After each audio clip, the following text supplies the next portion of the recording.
Monday. This is Jay Brew, co-chairman of Seafried and Brew, and I have the other co-chairman of Seafried and Brew with me today. You sure do, Jay. Welcome, everybody. And what we wanted to do is to talk about the Seafried and Brew new Camels Watch report. And Ed, why did we do this report? Well, Jay, as you know, you and I have been affiliated with the Recession affiliation program for many, many years. And over the last couple of years, the affiliation members have seen and used our risk reports. But they've been asking for more. They've been asking for more assistance in managing their banks. And a number of folks have asked us, you do any work in the Camels area? And we didn't at the time, and you and I, of course, came back and talked to our analysts about it and realized we had all the capability here of making a report that directors and managers could use to sort of forecast where they're going to be in their next bank examination. And you all, our friends out there might be wondering about this light here. You want to put it on for them, Jay? Yeah, for instance, Ed, in our report, if it looks like you're going to get a 1 or 2 Camels rating, what happens in our report? You'll get a green light, right? That's right. And as we're using this prop as a metaphor for the 1, 2, 3, 4, 5 camel ratings, of course, done by all the national and state regulators. We can't get the detailed and fine information they can unless we really go deeply into your bank. So we felt as a proxy to the exact numbers of 1, 2, 3, 4, and 5 for each of the letters in the CAMEL acronym, C-A-M-E-L-S, we'll give them a color from a traffic light, which we either warn them in red, which you can put on now, that this is approaching a 3 rating, or maybe even worse, this particular letter, and you better be careful and you better try to fix it before the examiners come. A yellow light would represent 2 to 3, not too bad. A green light, as you said, indicated before, would be a very safe rating. You're going to be a 1 or 2 on that particular camel letter as far as we're concerned. So that's our new project. We'll talk about it more as we go through. But I think it's going to be a valuable tool for directors and managers. I'm urging the folks I've talked to already to have the report nearby when the examiners come.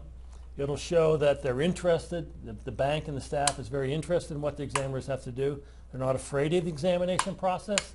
They embrace the examination process. And they went so far as to purchase from a third party an independent evaluation of where their bank stands. And we think that's going to help the regulators get a sense that this particular bank management team has nothing to hide, and they want to participate fully in the examination process. And everyone out there knows how important the examination grade ultimately is. Your FDIC insurance premiums depend on it. Whether or not you can offer new services depend upon it. Your relationship with the examiners going forward depends upon it. It's a big, important deal, no question. And we have a couple of different levels of these reports. The first level looks at it just simply in terms of that red, green, or yellow. Right. And then we get into deeper, more number-oriented situations with the level 2, which gets into more detail of how we come up with the red, the yellow, or the green. And finally, because we know there's a qualitative piece when the regulators come in and do the Camels ratings, that we get into more detail with the management team to really get into a number of those qualitative issues. Exactly. It's very difficult for anyone, any third party, to be away from the institution to evaluate M. You know, we really need to know your relationship with the examiners. And of course, the sensitivity report of interest rates requires us to look at an AL management report. But we do offer those services at, as you said, the third level. And so when we look at it, is that this has really been put together even at the level 1, that there's over 100 data points, because we went into the actual regulatory guidebook and looked at exactly what they're supposed to look at when they come into your bank. So when you look at it, even though it's put into more simplistic terms in terms of the red, green, or yellow, really it has a consistency with what we think thinks like a regulator. Right.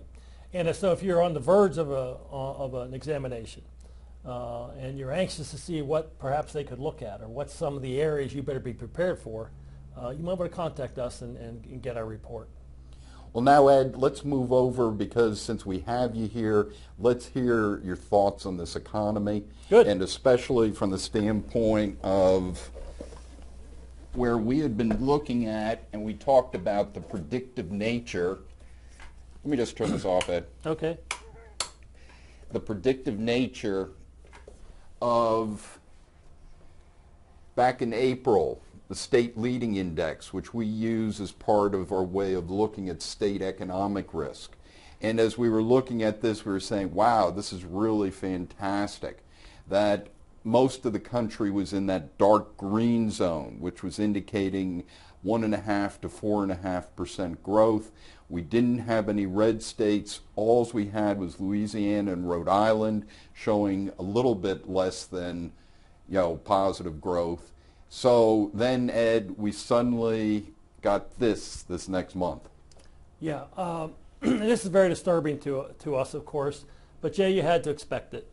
When we take a look at the economy today, I am this far away from moving up the recession index, threat index, to the 50-60% level. As we know, the last recession, the GDP was growing during the first few months of the recession, even though we were, in fact, in a recession. And I hate to say this, we may be in a recession now, we just don't know it. And the reason is, of course, GDP growth, Jay, which had been 3% in the fourth quarter, it was a paltry 1.9% the first quarter.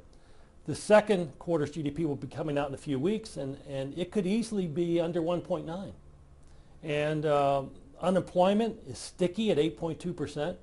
We only created 80,000 new jobs at the last job report. And as you know, that's not enough to keep up with population growth. In fact, if people didn't drop out of the labor force, unemployment would probably be 8.3, 8.4, 8.5. The events in Europe are just horrible. China and India, two of the engines of the world for the international economy, is weakened. They're not doing well. The Fed, knowing all of this better than you and I do, I think dropped the ball at the last FOMC meeting, and I know why they dropped the ball. We're months away from the presidential election, and they want to appear neutral. So something like a QE3 might have been in the cards, but not now, not in an election year. And the best they could come up with was an extension of the Operation Twist, which is a little bit of a breathing room for the housing sector. In fact, there's only two areas of the economy that are really doing well, in my view. Housing is improving. We're getting housing start numbers in the 700,000 range. The housing report comes out tomorrow, Jay, by the way. And this energy independence movement, which started in Pennsylvania, Ohio, North Dakota, Texas, is really changing the export picture. We are now producing, Jay, oil-wise, almost 6 million barrels a day, which is more than we produced a decade ago. And today, a decade ago, people said we'd be out of oil. And now we're out producing where we were just 10 or 11 years ago. So I'm afraid, Jay, that the economy has gone to a point where growth is just very weak. The jobs are getting, job picture is not bright. And then we have this, what we call the fiscal cliff, coming December 31st. And I don't even know what to make of this. The fiscal cliff is this term that Wall Street uses to describe what's going to happen midnight, January 1st, 2013. So you may be celebrating at a New Year's Eve party, but I can assure you, Jay and I will be wondering what's going to happen to the bond market and the banks and the economy the first week of January. Because what's scheduled is a sharp increase in income taxes and a sharp decrease in spending. That's the exact thing not to do when you're on the verge of another recession. So unfortunately, Jay, it all turns so badly so quickly. When you look at April's state leading economic indicators for all the states, we had no state red. Now we have 4 states, including Alaska, who are in the red zone, meaning sharp decrease in state GDP in the next 6 months. That will take us sometime early winter 2013. We don't have many states growing at the 1.5 to 4.5% growth rate, which is the dark green. we see most of the states, Jay, in that 0 to 1.5% range, which is very near stagnation or recession. Now, what about the drop in gasoline prices, Ed? That's what we call a headwind. That has to be a good thing. It gives consumers more take-home pay. But I'm afraid it's too little too late. But we go to the recession threat index, and what is this telling us in here, Ed? Well, it's telling us that the economy, the threat of a recession that existed last year is much worse than this year. Yet, remember, that's April 30th numbers. Because of the lag in data, we don't have the July numbers. That won't be forthcoming for another month or two. But I've seen some analysts already who have threat indexes like this at 50%. But as we look at it, it's still not showing any warnings. No, it's not, because the index has no way to account for things like this fiscal cliff.